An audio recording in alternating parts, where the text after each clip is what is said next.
Bruxas, uma das protagonistas do sobrenatural.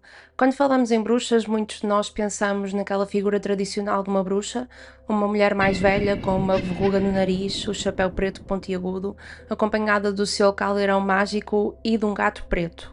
E este é definitivamente um dos disfarces mais populares no Halloween.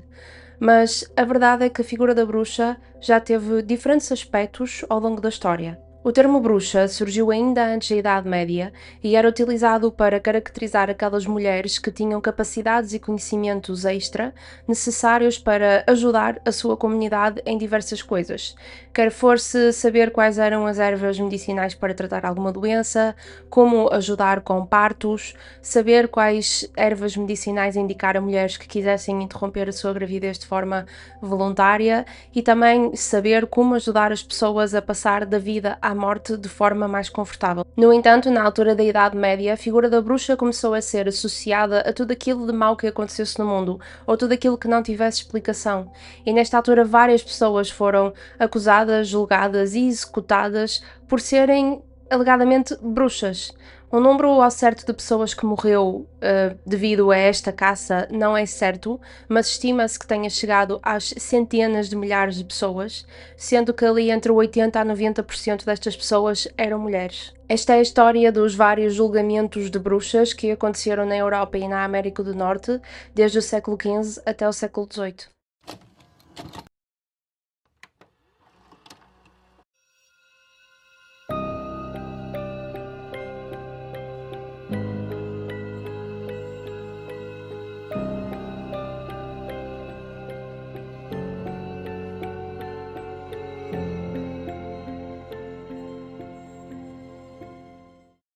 Recentemente, no episódio da Luísa de Jesus, nós falamos das bruxas e das meigas, porque esta era uma das teorias para explicar o porquê dela ter feito aquilo que fez e os crimes que cometeu.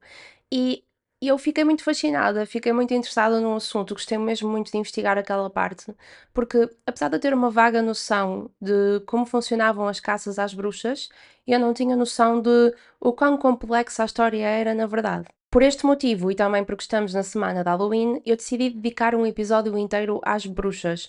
E vamos falar aqui mais especificamente da história real, do que é que aconteceu, de como é que estas mulheres e alguns homens foram perseguidos durante séculos. Tendo em conta isto, vamos então avançar para o episódio de hoje. Imaginem que vivem numa era onde ouvem um burburinho de que existem seres sobrenaturais a cometer todas as maldades que estão a acontecer na vossa comunidade. E dão-vos também uma lista de coisas que vocês podem começar a reparar nas pessoas para perceber se elas são ou não um destes seres sobrenaturais. Se vocês fossem ler este tutorial de como identificar uma bruxa, iam ler lá coisas como, por exemplo, ter atenção aos sinais. Se alguém tivesse só demasiados sinais ou algum sinal que fosse muito evidente, então provavelmente esta era uma marca do diabo que esta bruxa utilizava para alimentar demónios que estavam disfarçados de animais de estimação, normalmente ou cães ou a figura do gato preto. Outro método era espetarem agulhas na pessoa e ver se a pessoa sangrava ou não.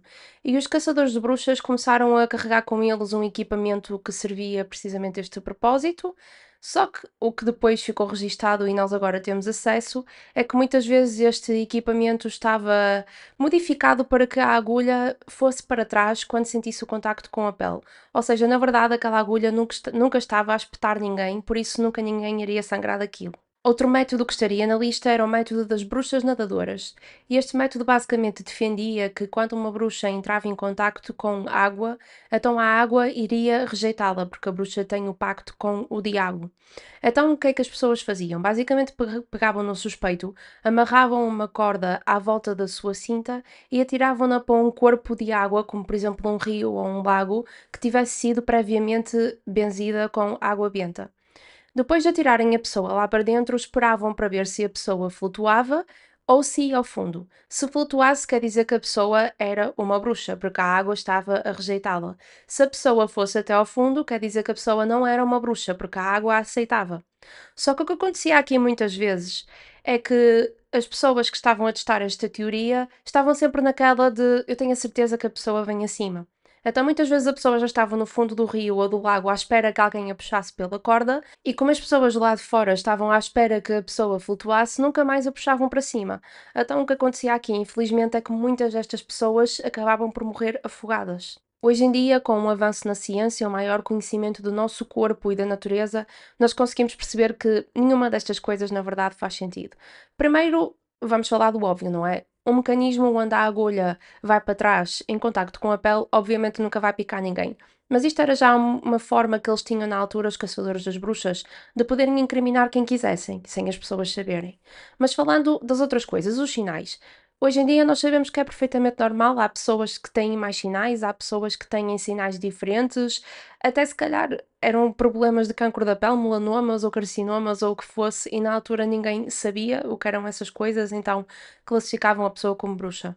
E relativamente ao método das bruxas nadadoras, nós sabemos perfeitamente que se alguém tiver ar nos pulmões, então vai flutuar, se não tiver, essa pessoa vai ao fundo. E então, se a pessoa não souber nadar, com certeza que vai ao fundo aflita na água. Por isso, nós hoje em dia sabemos que isto não são métodos de jeito, mas nesta altura, por falta de conhecimento, tudo aquilo que não tinha explicação ou tudo aquilo que fosse um bocadinho diferente era associado à igreja. E hoje em dia ainda muita coisa é assim para muita gente. Então, nesta época, as bruxas eram utilizadas precisamente para tentar justificar tudo aquilo que não tivesse explicação. Alterações climáticas, plantações que não deram frutos, crises que causaram fomes, até mesmo pragas que mataram milhares. A única resposta que fazia sentido para estas coisas todas foram as bruxas. Esta então era a melhor justificação, também associado à conveniência para a Igreja e à sociedade de se verem livres de pessoas que fossem diferentes ou que fossem desafiadoras. E é por isto que a maior parte das pessoas que eram acusadas de serem bruxas eram mulheres, os tais 80 a 90%, que, como falámos num episódio da Luísa de Jesus, era conveniente que assim o fosse. Chamá-las de bruxas e queimá-las vivas numa estaca era a forma mais eficiente de as dominar e de lhes tirar a independência. Os historiadores explicam que mulheres que tivessem a sua independência, que trabalhassem, mulheres que não dependessem de um homem para as sustentar, eram vistas como desafiadoras. Mulheres também que falassem um bocadinho mais alto ou um bocadinho mais assertivamente também eram muito suspeitas para a igreja e para a sociedade. E mulheres que utilizassem as tais ervas medicinais, que fossem um bocadinho mais espirituais, tivessem um melhor conhecimento da natureza, dos ciclos da lua, que fossem muitas vezes mais inteligentes do que os homens que as rodeavam, eram sim desafiadoras e por isso era mais fácil chamá-las de bruxas. A primeira grande caça contínua e sistémica às bruxas aconteceu em Valais, na Suíça, em 1428. Valais fica no meio de vales e de montanhas, uma zona que está exposta a condições climáticas adversas, com muito frio, chuva, gelo, neve. E também na altura era uma zona um bocado mais isolada, que tinha vários problemas políticos, sociais e económicos. E estas são algumas das características da zona que levam hoje em dia os historiadores a teorizar de porque é que as pessoas valais começaram de repente a sentir muita ansiedade e aquela percepção de que parecia que havia alguma coisa na comunidade a causar-lhes aquelas condições adversas. Então as pessoas da comunidade começaram a associar estes problemas às bruxas, a pessoas que tivessem o pacto com o diabo, e iniciou-se esta caça que durou 8 anos e matou mais de 360 pessoas. Ao contrário da maioria das perseguições e dos julgamentos às bruxas, esta caça matou maioritariamente homens, e mais especificamente homens pobres. Para que uma pessoa fosse acusada de ser bruxa, bastava que 3 vizinhos dissessem às autoridades ou à igreja que aquela pessoa era bruxa. E depois a pessoa era detida e era interrogada e torturada até confessar crimes que não tinha cometido, basicamente. As pessoas confessavam aquilo que eles queriam ouvir, coisas como: eu fiz um pacto com o diabo e se eu fosse uma pessoa leal ao diabo, ele vai me dar a capacidade de voar. Também houve pessoas a confessar que tinham a capacidade de se transformar em lobisomens. Para todas estas pessoas, a sentença era decapitação ou então serem queimados vivos. Esta primeira caça em Valais serviu como uma porta de entrada para centenas de anos de perseguição e de caça às bruxas, ao essencialmente criar um modelo de como lidar com estas pessoas. É impossível falar na caça às bruxas na Europa sem falar na Inquisição. E para quem não tem muita noção, a Inquisição é como se fosse um tribunal religioso que foi criado pelo Papa Gregório IX no século XIII para combater todos aqueles que fossem contra a fé católica ou que tivessem alguma ideia que fosse contrária à Igreja. Isto foi basicamente a forma mais simples que a Igreja arranjou de certificar que não existiam novas religiões nem ideias opostas àquilo que eles defendiam. E então, de que forma que a Inquisição combatia estas pessoas que não fossem de acordo com a Igreja? Era, para a maior parte dos casos, essencialmente a matá-las. Estas pessoas eram detidas, interrogadas e depois executadas. A sentença podia ser aplicada de forma pública numa praça, muito como aquilo que nós vemos nos filmes, e ao dar-vos este contexto da Inquisição, acho que não é difícil de fazer a ponte porque é que as bruxas foram um grande alvo da Inquisição. Avançando um bocadinho no tempo para o ano de 1484 na Alemanha, onde precisamente um inquisidor alemão chamado Heinrich Kramer estava a sentir muita resistência por parte da Igreja e das autoridades locais em executar as bruxas. Então ele pediu apoio ao Papa da altura, o Papa Inocêncio VIII. Ele pediu que ele o ajudasse neste aspecto. E então, neste ano de 1484, o Papa Inocêncio VIII emitiu uma declaração formal, que tem o nome de Bula Papal, onde basicamente criava uma associação direta entre as bruxas e pactos com o diabo. E ora, tudo aquilo que é pactos com o diabo é obviamente contra a Igreja. Isto então quer dizer que o bruxedo e as bruxas deixaram de ser feitiçaria e superstição para ser uma heresia, ou seja, crime contra a Igreja e contra Deus. Para além disso, e ainda mais grave, é que nesta bula papal o Papa dava autorização a que se fizessem as tais caças às bruxas de forma legal. Com esta autorização por parte do Papa, o Henrique Kramer deixou obviamente de ter a resistência por parte da igreja local, porque pronto, o Papa autorizou a caça às bruxas, e para além disso ele escreveu um livro chamado Malleus Maleficarum, que significa O Martelo das Bruxas, que foi publicado 2 anos depois, em 1486. E este livro era uma espécie de manual detalhado sobre como identificar, interrogar e condenar as bruxas, e teve muita mais credibilidade por causa da autorização do Papa. Como podem imaginar, esta autorização do Papa e o livro tiveram consequências devastadoras para a caça às bruxas. Por um lado, tínhamos o Papa a dizer que era ok persegui-las, ou seja, todas aquelas pessoas e sítios que tivessem a hesitar só por esse fator religioso tinham agora uma aprovação oficial por parte da Igreja. E depois também temos o livro, que basicamente detalhava como seguir todo o procedimento e passou, lá está, a ser uma espécie de manual. E só para vocês terem noção, este livro, O Martelo das Bruxas, do Eric Kramer, foi dos livros mais vendidos durante vários anos. Ele foi um best-seller e o único livro que era mais vendido do que este durante muitos anos era só a Bíblia.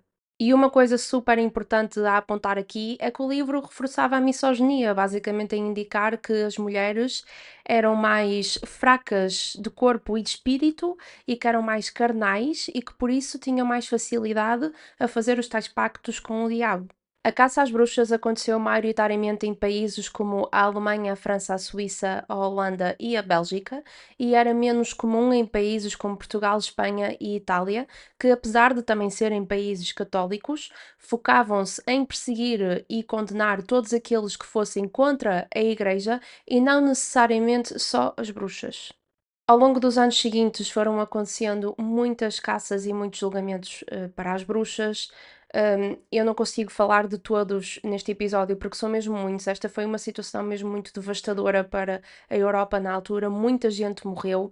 Eu vou falar rapidamente de alguns que são considerados talvez os mais significantes historicamente e depois vou-me focar num para explicar mais o processo. Como é que acontecia todo o processo desde que se identificava a bruxa até que ela era executada. Na cidade de Trier, na Alemanha, no ano de 1587, os habitantes que vivessem perto de uma igreja tinham alguma dificuldade em descansar desde as 9 da noite até às 4 da manhã, ou pelo menos tinham de se habituar ao som dos sinos da igreja a tocar constantemente. Mas eles nem se importavam muito com este som, porque eles sabiam que aqueles sinos tocavam para os proteger das bruxas. Especificamente no mês de maio, que era quando se acreditava que o céu ficava cheio de bruxas voadoras. Nesta cidade, desde 1587 a 1593, morreram mais de 360 pessoas por terem sido acusadas de serem bruxas, maior parte delas queimadas vivas. Isto aconteceu depois de um bispo da cidade decidir que só queria lá pessoas católicas. E então ele começou a perseguir, a condenar e a executar todos aqueles que fossem protestantes, judeus ou bruxas. Até hoje, o grupo dos julgamentos às bruxas na cidade de Trier é considerado uma das maiores execuções em massa na história da Europa. Também na Alemanha, na cidade de Fulda, entre 1613 e 1606, foram assassinadas 200 pessoas por bruxaria, e mais uma vez a desculpa aqui era limpar a cidade. Uma das vítimas mais conhecidas dos julgamentos de Fulda é uma mulher chamada Merga Bien. Esta mulher estava grávida quando foi apanhada pelos caçadores de bruxas. O marido dela implorou-lhes que eles não a levassem para terem um bocadinho de compaixão, porque não só ela estava inocente, ela não era uma bruxa, como estava grávida. Mas eles não quiseram saber, capturaram-na e levaram-na para a interrogar. Esta interrogação envolveu tortura e, por causa da dor, a Merga acabou por ceder e confessou para aquilo que eles queriam ouvir, para a deixarem em paz, para a executarem de uma vez por todas.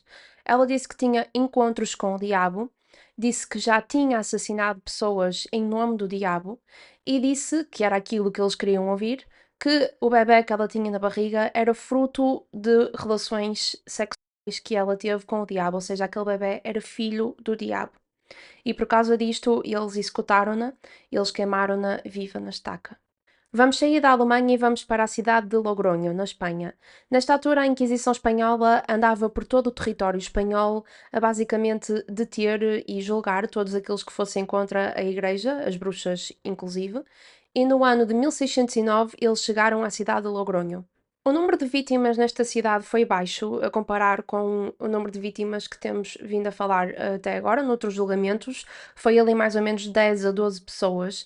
Mas o interessante e o que ficou na história relativamente a esta caça e a estes julgamentos é que o homem que a Inquisição apontou para investigar as bruxas, para compreender mais sobre elas e por isso reunir mais provas para as poder deter, um homem chamado Afonso de Salazar Frias, percebeu durante a sua investigação e supostamente aquilo que seria o momento para ele reunir provas incriminatórias, que na verdade não existia nenhum motivo específico para deter e acusar de bruxedo estes homens e estas mulheres. Então o que é que ele percebeu? Ele percebeu que este conceito todo de bruxas e de bruxedo era na verdade fruto de ansiedade da população, de muito burburinho, de muito mexerico e também a influência de países como a França, a Alemanha e a Suíça. E ele até ganhou o nome de defensor das bruxas, e depois de ele chegar a esta conclusão, o que é que ele fez? Basicamente deu a oportunidade a todas aquelas pessoas que quisessem chegar-se à frente para confessar pelos seus crimes para o fazerem.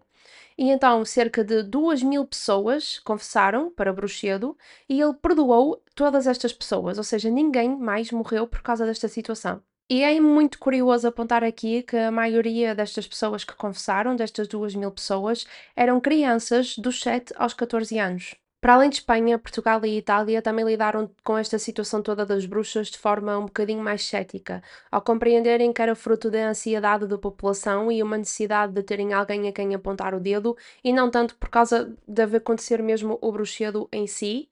E então isto fez com que estes países se tornassem um local um bocadinho mais seguro, particularmente para as mulheres que tivessem aquelas condições que eu referi há bocadinho, ou seja, serem mais velhas, serem solteiras, não terem filhos, serem um bocadinho mais independentes. Mas estes três países, como eu referi há bocadinho, tinham na mesma lá a Inquisição a perseguir todas as pessoas que não seguissem ou que fossem contra a Igreja. Por isso não vamos imaginar aqui um cenário onde era tudo lindo e maravilhoso, não era isso que estava a acontecer.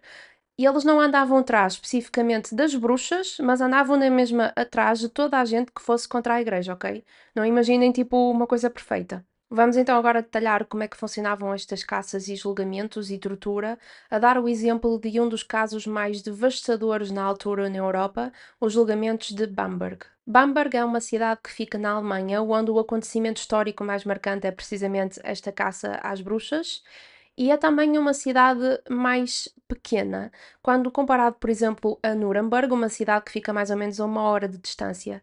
E por ser uma cidade mais pequena, não existia tanta regularização relativamente a estas caças, mais especificamente no que diz respeito à tortura destas pessoas. Entre 1626 e 1631, nesta pequena cidade, foram acusadas milhares de pessoas de serem bruxas, 900 pessoas foram queimadas vivas e as outras tiveram a sorte de ser decapitadas antes. Esta foi uma daquelas perseguições onde qualquer pessoa estava em risco de ser acusada de bruxedo e de ser queimada viva, de sofrer este fim tão cruel. Era uma daquelas caças que não discriminava no que toca a género, tanto homens como mulheres podiam ser acusados, tanto crianças, bebés, como pessoas adultas, idosos. E é interessante porque foi daquelas caças que não discriminava no que toca à riqueza da pessoa, ou seja, tanto as pessoas mais pobres como pessoas mais ricas podiam ser acusadas de bruxedo, e nós já vamos falar mais à frente de porque é que isto aconteceu. Tudo começou quando o príncipe-bispo da zona, na altura, o príncipe-bispo von Dornheim, e desculpem se eu estou mesmo a aniquilar estes nomes, mas tudo começou quando este homem deparou-se com um problema. Um frio desgraçado que vinha acompanhado de muito gelo e que queimou as plantações todas.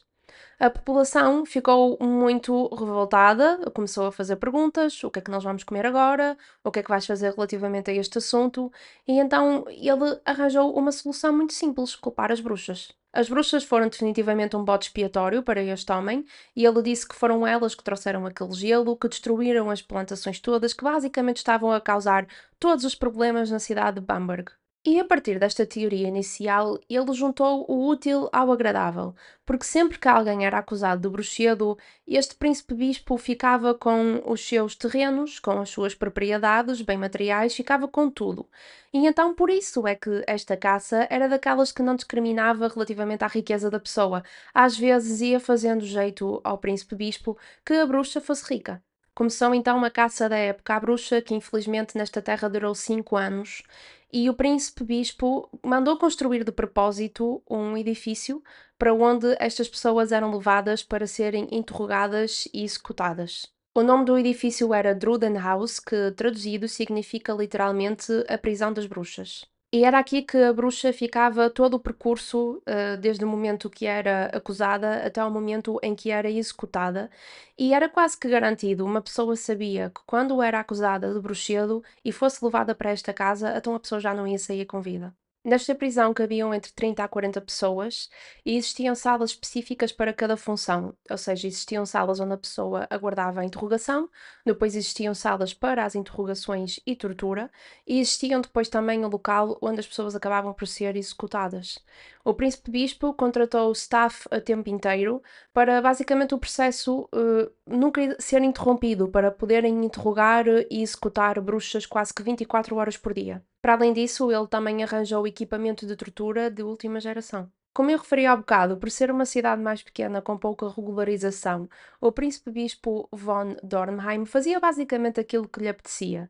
Com estas técnicas de tortura mais recentes, ele não tinha qualquer tipo de limitação, e eu vou agora referir alguns dos equipamentos que ele utilizava. Então, primeiramente, ele utilizava um equipamento que servia para furar os dedos das pessoas, mas de forma lenta. Basicamente era uma estrutura de metal onde a pessoa colocava lá os polegares e por cima existia um parafuso que ia penetrando a unha até que furava o dedo de uma ponta à outra. Mas como eu referi, é uma coisa lenta. Alguém ia apertando uma manivela e o parafuso ia apertando mais um bocadinho, até passar de uma ponta do dedo à outra. Ele utilizava também um equipamento que servia para esmagar as pernas das pessoas. Imaginem alguém deitado de barriga para baixo, numa estrutura, que tem uma parte de metal que vai apertando também lentamente até que chega a um ponto de tensão que esmaga os ossos das pernas das pessoas. Ele utilizava também um método chamado strapado, onde basicamente as pessoas ficavam com os pulsos atados atrás das costas e depois eram suspensas pelos pulsos, e isto causava obviamente lesões muito graves aos braços e aos ombros das pessoas. Ele torturava mulheres, homens, crianças, até mesmo bebés. Estas sessões de tortura duravam horas e estendiam-se ao longo de dias, por exemplo, torturadas 5 horas por dia ao longo de 3 dias até que a pessoa acabasse por confessar. Muitas destas pessoas que não chegassem ao ponto de serem executadas por confessarem morriam durante o processo de tortura, porque era uma coisa mesmo muito intensa para o corpo. Mas o que acontecia era que a maior parte das pessoas confessava, que era o que eles queriam ouvir. Confessavam que tinham encontros com o diabo, que faziam rituais demoníacos, que utilizavam magia negra, que eram responsáveis por problemas na comunidade, que eram responsáveis por mortes de pessoas na comunidade e que tinham rituais onde praticavam relações sexuais com o próprio diabo, com outros demónios e também com outras bruxas. Uma das figuras mais conhecidas desta época era um homem de 55 anos chamado Johannes Junius, e ele era mais ou menos o que equivale agora ao presidente da Câmara de Bamberg.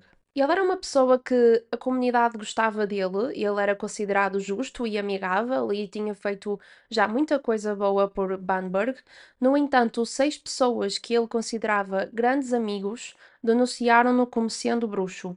Na primeira sessão de interrogação e de tortura, o Johannes não lhes deu aquilo que eles queriam, ele não confessou, disse que nunca praticou bruxedo, que não fazia ideia como é que isso se fazia, e numa das notas que uma das pessoas que o estava a interrogar apontou lesse: ele nunca negou Deus, Deus não o abandona. Se ele fosse miserável, não se deixaria ser torturado a este ponto. Deus está a demonstrar a inocência dele.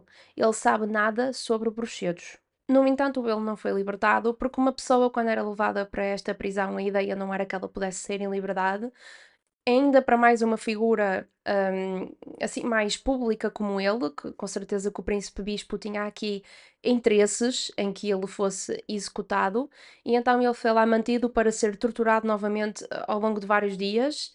E chegou a um ponto que, numa das torturas, a pessoa que o estava a torturar implorou-lhe para ele confessar que era bruxo, porque ele não ia aguentar muito mais tempo. Ele estava a ser torturado de uma forma que ele ia morrer de tortura, e foi aqui que ele quebrou, ele não aguentava mais a dor, a cabeça dele com certeza que já não estava a pensar da mesma forma, e ele confessou que era bruxo, confessou que tinha feito já atividade hum, de pacto com o diabo, disse que foi seduzido por uma mulher que na verdade era um animal, uma cabra demoníaca, e pronto, disse-lhes tudo aquilo que eles queriam ouvir. Numa das cartas que o Johannes mandou para a filha durante o tempo que esteve preso, ele explicou-lhe que cruzou-se com os tais 6 amigos que lhe deram o nome dele como sendo bruxo, e que estes 6 amigos, eles próprios, iriam ser executados, e que antes de morrerem pediram-lhe perdão em nome de Deus, explicaram-lhe que eles próprios só deram o nome dele como sendo bruxo porque eles próprios foram torturados para esse objetivo. E que ele sabia o quanto os amigos tinham sofrido, sabiam que não era fácil estar a ser exposto àquela tortura, porque ele próprio estava a passar por aquilo e que por isso os tinha perdoado. E é interessante mesmo aqui ver qual era a intenção disto tudo, não é? O príncipe bispo, com certeza que deteu estes 6 amigos do Johannes para torturá-los, levá-los ao ponto de que a única forma de parar com a tortura era eles indicarem o nome do Johannes, uma das pessoas políticas mais importantes da cidade de Bamberg. Interessante aqui, não é? Pensar nas motivações financeiras do príncipe bispo. A situação em Bamberg só parou quando uma mulher chamada Dorothea Flock foi acusada e estava a ser interrogada e depois executada por bruxedo, e o marido dela conseguiu fugir para Nuremberg antes que os caçadores de bruxas chegassem até ele. E em Nuremberg era uma cidade, como eu referi há bocado, um bocadinho maior, com mais regularização, e então nesta cidade ele fez queixa ao imperador daquilo que se estava a passar em Bamberg. Ele explicou que as pessoas eram apanhadas sem qualquer fundamento, que eram interrogadas até acabarem por confessar para aquilo que fizeram, explicou os métodos de tortura que eram utilizados, que não eram utilizados, por exemplo, em Nuremberg, e então isto fez com que o imperador retirasse o príncipe bispo que causou isto tudo da sua posição, sem qualquer tipo de penalização extra, e é importante referir que neste ponto este homem já estava extremamente rico por causa de todas as propriedades, dos terrenos, de todos os bens materiais, das centenas de pessoas que ele já tinha assassinado por serem bruxas. Mas felizmente este homem um ano depois faleceu, por isso também não teve muito tempo para usufruir da riqueza. Com isto, a caça às bruxas em Bamberg terminou em 1631. O resto não se verificou para o resto da Alemanha, continuou a acontecer várias caças, e é importante aqui referir os julgamentos da cidade de Wurzburg, que foram também na mesma escala no que diz respeito ao número de vítimas, também respeitou mais ou menos o que aconteceu em Bamberg, no sentido que pessoas ricas também eram acusadas, também houve aqui muito interesse financeiro. Pronto, eu só quis referir este julgamento porque também foi daqueles que, em número de vítimas, foi mesmo dos maiores. E já deu para perceber que a caça às bruxas na Alemanha era particularmente intensa. Estima-se que cerca de 42% das pessoas que eram acusadas e executadas por bruxedo eram da Alemanha. Os julgamentos às bruxas continuaram a acontecer por toda a Europa, até que a última mulher que foi legalmente executada por bruxedo morreu em 1782. Esta mulher chamava-se Anna Goldie e foi executada quando tinha 48 anos na Suíça. A Ana nasceu numa família muito pobre que passava muitas necessidades. Em adulta, ela engravidou e o seu bebê acabou por falecer quando era criancinha ainda. E ela ia ser presa por isto, só que ela conseguiu fugir antes de ser detida e foi para a casa de um familiar que morava lá perto, não na zona, mas lá perto. Passado algum tempo, a Ana começou a trabalhar como empregada a tempo inteiro numa casa de uma família rica. O pai desta família chamava-se Jacob Tschudi e ele era médico, era muito respeitado, tinha muito dinheiro, poder e influência. No entanto, passado pouco tempo depois da Ana começar lá a trabalhar, começaram a acontecer coisas mais estranhas à família, especificamente a duas filhas do Jacob, que começaram a dizer que a Ana lhe estava a fazer coisas. Por exemplo, uma delas disse que a Ana lhe pôs agulhas no leite, a outra vomitou conteúdos que tinham metal e disse que foi a Ana que pôs estas coisas na comida. Estas acusações por parte destas duas crianças viraram a família de Shudi contra a Ana, que acabou por ser reportada às autoridades e à igreja como uma bruxa. Ela foi detida, interrogada, torturada e acabou por confessar que sim, que ela era bruxa e que tinha sido ela a fazer aquilo àquelas duas crianças. E é importante aqui referir que a Ana ia de acordo à figura que eles procuravam como sendo uma bruxa, que é uma mulher ali na casa dos 40 anos, sem filhos, solteira e pobre. Só mais tarde ficamos a saber que, alegadamente, a Ana estava a ter um caso com o Jacob, o pai da família, e que quando ela ameaçou que ia contar a toda a gente que eles os dois andavam envolvidos, o Jacob arranjou com as filhas esta mentira de forma que a Ana desaparecesse da vida deles de forma mais pacífica para a família possível. Mas então a Ana foi a última mulher a morrer de forma legal na Europa por ser bruxa. Cerca de uma década antes, do outro lado do oceano, aconteceu um dos julgamentos mais conhecidos no mundo inteiro, os julgamentos de Salem. Apesar de não ser nem de perto um dos julgamentos que causou mais vítimas, o julgamento das bruxas de Salem é definitivamente dos mais conhecidos, também muito por causa da influência dos filmes e de toda a mídia e o conteúdo que os Estados Unidos da América produz para todo o mundo. Nesta altura, em 1692, Salem, em Massachusetts, era uma colónia inglesa. Em 1689, os monarcas ingleses começaram uma guerra com os franceses em território de colónias, ou seja, na América do Norte. E isto fez com que as pessoas que já lá estivessem e também os nativos da América do Norte tivessem de fugir para zonas mais seguras e muitos deles foram parar a Salem. Salem era uma zona que vivia da agricultura que quando apareceu lá este grande número de pessoas a fugir da guerra, teve um bocadinho de dificuldade em acompanhar, as terras tiveram um bocadinho de dificuldade em acompanhar o número de bocas a alimentar. E isto, obviamente, como podemos imaginar, causou ali uma tensão e um certo ressentimento das pessoas de Salem para as pessoas que tinham fugido da guerra, e para além disso, também neste mesmo ano, em 1689, um homem chamado Samuel Parris tornou-se no primeiro-ministro ordenado de Salem, e ele ficou desde muito cedo conhecido por ser uma pessoa rigorosa e também gananciosa. Em janeiro de 1692, este tal Samuel Parris chamou um médico a casa porque a sua filha de 9 anos e a sua sobrinha de 9 anos estavam a ter comportamentos atípicos. Elas começaram a ter ataques, tipo deitavam-se no chão em posições estranhas, atiravam coisas, começavam aos berros, falavam assim coisas baixinho que eles não conseguiam perceber durante os ataques. E então ele chamou o médico para ver se existia alguma coisa que tivesse mal com elas a nível de saúde. E este médico disse logo que elas estavam bem de saúde, que isto era coisas do sobrenatural. No mês seguinte, em fevereiro, estas crianças acusaram três mulheres de serem as responsáveis pelos ataques, basicamente a dizer que elas é que fizeram feitiçaria para elas serem os ataques. Elas acusaram a Tíbota, uma mulher das Caraíbas que estava a ser escravizada pela família Paris, Sarah Good, uma mulher extremamente pobre que pedia dinheiro lá perto da zona da casa deles, e esta mulher estava grávida, e Sarah Osborne, uma mulher mais velha e também extremamente pobre da zona. As três mulheres foram levadas pela igreja e interrogadas, e apenas a Tíbota confessou que era bruxa e que tinha pacto com o diabo. Ela mencionou um homem de cabelo branco que chegou perto dela para ela assinar um livro e que ela assim o fez. Ela explicou que mais mulheres também assinaram um livro e que todas elas eram bruxas.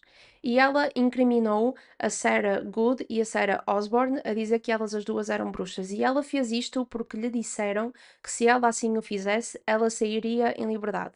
Então as outras duas mulheres, a Sarah Good e a Sarah Osborne, apesar de manterem a sua inocência desde o primeiro dia e apesar das torturas, foram elas consideradas bruxas. A Sarah Osborne acabou por falecer na prisão, ainda durante o processo de tortura e de interrogação. Relativamente à Sarah Good, durante o seu julgamento, o próprio marido dela se virou contra ela, a dizer que se ela não fosse bruxa, então iria tornar-se bruxa, que ele já estava a reparar nos sinais. E como eu referi, ela estava grávida, ela teve o bebé dela na prisão, só que por causa da falta de condições, o bebé dela acabou por falecer. E pouco tempo depois disto, ela foi executada por ser bruxa. Este processo inicial gerou muita ansiedade, muito pânico em Salem e começou-se um processo de caça que durou 1 ano e 3 meses. As mulheres que iam sendo capturadas pela igreja começaram a reparar que o que eles queriam não era que elas se mantivessem inocentes.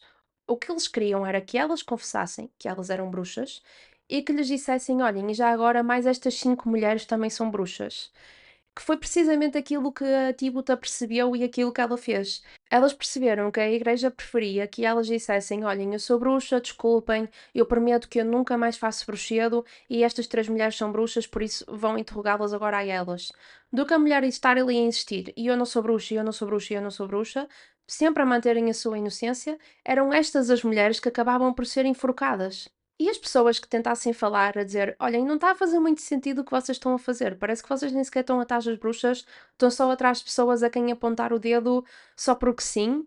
Estas pessoas que tentassem falar, como foi o caso de um dos juízes do julgamento de Salem, começaram elas próprias a ficar suspeitas sobre os olhos da igreja. Então isto fez com que toda a gente se mantivesse muito caladinha e deixasse a igreja fazer aquilo que lhes apetecesse. Na altura da primavera de 1693, mais de 100 pessoas já tinham sido detidas por bruxaria, 14 mulheres e 6 homens foram executados por serem bruxos. Esta caça começou a expandir-se para as zonas à volta de Salem e só parou quando a própria mulher do governador de Massachusetts foi acusada de bruxaria. Só aqui é que ele ordenou que todas as pessoas que estivessem presas fossem libertadas, que todos os julgamentos parassem de acontecer, basicamente que se parasse com o processo todo, que se parasse com a caça. Foi preciso chegar à família de uma das pessoas mais importantes da zona para se pôr um travão à situação. Uma coisa interessante relativamente aos julgamentos de Salem é que eram as crianças que acusavam pessoas de ser bruxas. E eu referi há bocado que tudo começou quando duas crianças começaram a ter ataques. A verdade é que, segundo o que está registado, estes ataques eventualmente estavam a afetar cerca de 12 crianças. E então, hoje em dia, o que se acha é que era demasiada coincidência 12 crianças da mesma região terem ou epilepsia ou qualquer problema no cérebro que lhes causasse convulsões. Então, o que as pessoas agora teorizam é que talvez existisse algum fungo ou alguma coisa em Salem que afetasse os cérebros destas crianças mais pequeninas, que lhe causasse os tais comportamentos que na altura não se compreendia, as tais convulsões e os comportamentos mais agressivos, o que quer que fosse. Mas uma coisa que muita gente acha curioso é o facto das pessoas terem confiado cegamente nas crianças de Salem para apontarem o dedo a uma pessoa e dizerem: esta é uma bruxa.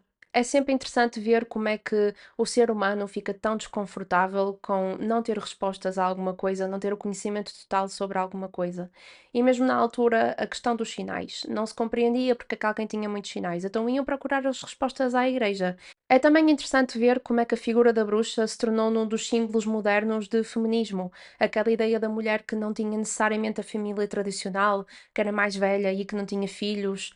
É interessante ver como é que se pegou num termo que era utilizado de forma tão negativa, chamar alguém de bruxa, para agora ser uma figura que representa o ser diferente e ser independente e ser inteligente e ser tudo aquilo que muitas das mulheres que foram acusadas de serem bruxas eram. Porque o facto é que estas caças às bruxas afetaram muito mais mulheres, não é? A questão da misoginia. 80 a 90% das pessoas que faleceram, que foram centenas de milhares de pessoas, eram mulheres. E isto é um dado que não dá para ignorar. Mas e vocês? O que é que vocês acham? Acham que a misoginia teve um grande papel aqui? Acham que também era muito o facto das pessoas não terem tanto conhecimento sobre o próprio corpo e a natureza como temos agora? Acham também que existia aqui o fator ganância, porque falamos de vários casos, de vários julgamentos, onde o homem que começou toda a caça ficou extremamente rico como fruto da caça? Digam-me a vossa opinião nos comentários que eu gosto sempre de ler. Esta foi então a história das caças às bruxas na Europa e na América do Norte. Eu espero que vocês tenham gostado de me ouvir. Muito obrigada pela companhia. Um feliz Halloween para todos vocês e vemos numa próxima.